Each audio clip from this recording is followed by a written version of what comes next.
చిన్న మంచం మీద కూర్చుని మాట్లాడుతుండేవారు. అందరూ కూర్చుని ఉన్నారు, ఆయన మాట్లాడుతున్నారు.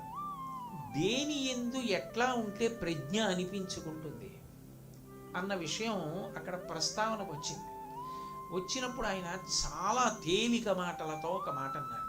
మీరు దీన్నొక్కదాన్ని జాగ్రత్తగా పరిశీలిస్తే, రామకృష్ణ పరమహంస చెప్పారు అని ఇది ఒక్కటి పట్టుకోగలిగితే జీవితంలో అసలు ఇక మిగిలినవి పట్టుకోవడానికంటూ ఏముండవు, ఇదే సాధన అయిపోతుంది.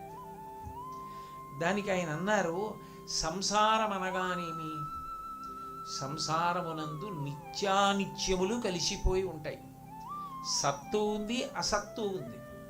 కానీ అసత్తు సత్తులా కనపడుతూ ఉంటుంది, సత్తు అసత్తులా కనపడుతూ ఉంటుంది.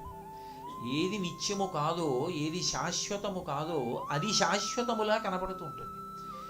ఏది శాశ్వతమో దాని ఉనికి కూడా ఎప్పుడూ ప్రకాశించదు.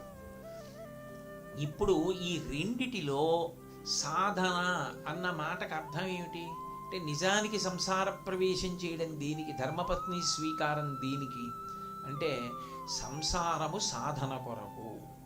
ఇప్పుడు ఒక ఆయన చెరువు తవ్వించాడు.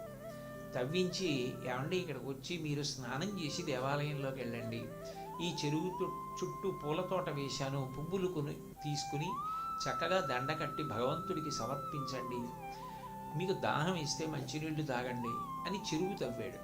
ఒక ఆయన అందులో దూకి ఆత్మహత్య చేసుకున్నాడు.